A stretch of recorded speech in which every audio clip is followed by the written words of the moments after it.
Okay, good morning, everybody. Thanks to the organizer to select this abstract for oral presentation, and also thanks to the keynote speaker of this morning that beautifully introduced most of the topic that I will speak about, but let's rehearse them together for an introduction. So if we imagine to be at this crossroad, we won't only see cars moving left and right and towards us, but we will also hear them. And this makes motion a multisensory fundamental feature of the world we live in. And we know since many years that there are two main areas, like computing auditory and visual motion. For the visual one, we have V5, and for the auditory one, we have the plano temporale. And there are more and more proofs saying that these regions are not only computing like the main sensory modality they receive, like vision in V5 and auditory in plano temporale, but they also compute like other sensory modalities. And as we have learned this morning, blind people have selectivity for auditory motion in visual areas, like much more compared to sighted controls. But what we don't know so far is how the non-visual information reaches the visual areas. So I've been proposed that the non-visual information may reach V5, for example, from a structural connectivity with the plano temporale, or from a subcortical connection, like, for example, from LGN or pulvinar or MGN, as we have heard this morning. So one way that we can use to understand the pathway of the information in the brain is to use the layer information as a proxy of connectivity, right? So we can disentangle the feedback and feed-forward coming from different modalities, so multisensory integration in this case, in the primary auditory cortex of a macaque, where we can disentangle the auditory information in the middle layers and the visual information in superficial and deeper layer. And nowadays we can study how the information interacts in the layers of the cortex using 7 Tesla fMRI, that compared to the classic 3 Tesla that usually has a resolution of 2.5 millimeter, with 7 Tesla we can push it and reach sub-millimeter resolution up to 0.75 and even more. And with this resolution we can cover the cortical depths and have like an idea of what is happening at the initial layer. Though this comes at a cost, so that the classic sequence that we use with fMRI, like BOLD, has a problem that is called the drain effect, due to the fact that in the superficial layer we have like big veins providing like a lot of signal coming from lots of oxygen present in this part of the cortical depth. To overcome this and to have like a better idea of like single layer profiling of an input in an area, we can use a different type of sequence, which is called VASO, which stands for vascular space occupancy, that in a nutshell, what it measures is the relative space occupied by the vessels at rest of activity. So basically we can kind of get rid of the drain effect in this way. So using these techniques, what we want to understand is how the visual and auditory information in V5 interact in the layers of sighted controls, and what we expect is to see feed-forward activity in the middle layers for the visual motion and the feedback in superficial and deeper layer for the auditory stimulation in this group. While for the blind, we don't have like one specific hypothesis, because it's the very first time that there is a study on layer in this population. So, and the debate is still on where the auditory signal is coming from.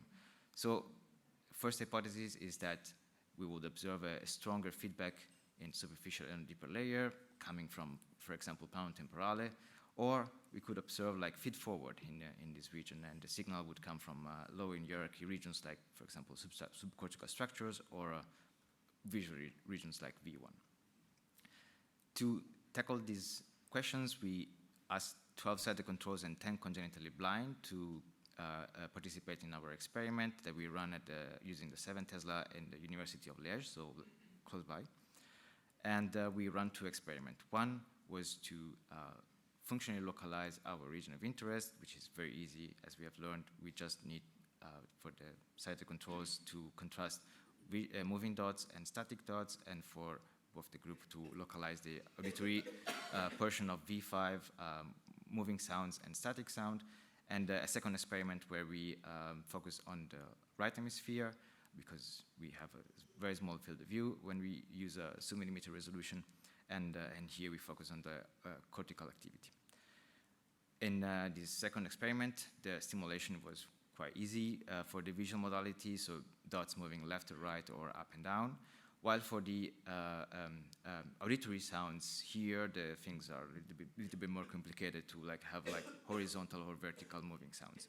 For the horizontal is easy, but for the vertical, a bit more complex. So what we do in the lab is that we have a big auditory system that is composed of 2 arms with some speakers on it, and we can play sounds that and reproduce the sounds moving in space quite easily this way.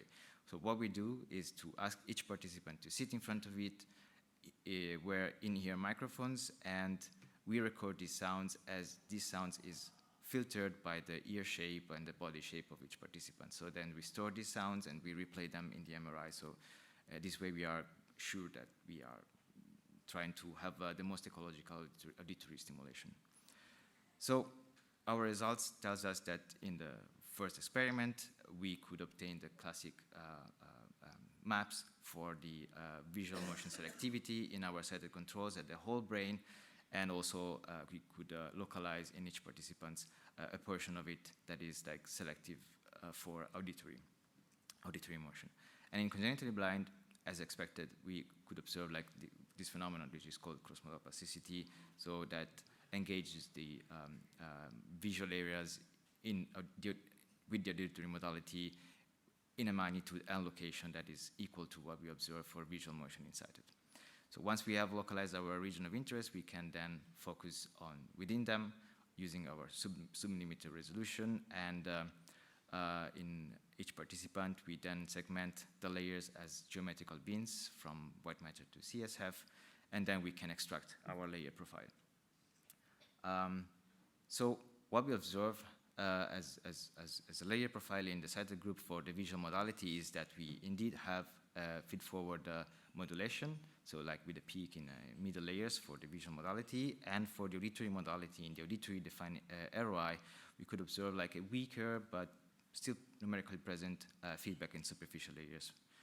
While for congenitally blind, what we could observe is that we have a feed-forward modulation that is comparable to what we have observed in the visual modality in sighted controls. So in line with the second hypothesis we had. We know that MT is not just motion perception, but is tuned to specific directional tuning. And we know that from seminal studies in animal, where we have cortical columns tuned to one specific direction, and this is replicated also in humans using as well 7T. And in our data, what we could observe is that indeed, in our sighted group, we have a cluster of directional tuning, and in the visual modality and in our blind group, we have the same functional tuning in the auditory domain. So this region is not just recruited for motion perception, but also maintains its functional fine-tuning. So to conclude, what we could observe in this project is that there's visual modulation in the layer of V5 of sighted participants, resembling a feed-forward input.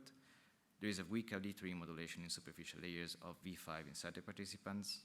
There's auditory modulation in layers of V5 of blind participants, resembling a feed-forward input as in sighted for vision, and that this region presents cluster of preferred axes of direction in both sighted controls and blind participants. And I want to thank my collaborators in my lab for letting me do this project, and I want to thank you also for your attention.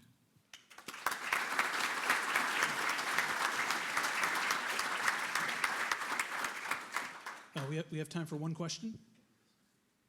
Oh boy. Thank you, that's beautiful work. Did you feel you include subcortical areas? Or in general, did you look for bold contrast that might be for the area that might be into this empty area? In the case of auditory Unfortunately not. So our field of view was sagittal positioned on the right hemisphere. So what we have in our field of view is MT and plano temporale. In this project so far, we have focused on the only visual areas. We have collected our data that have indeed V5, LGN, our subcortical structure, and V1 with the resting state, but these data are still untouched, so stay tuned. Okay,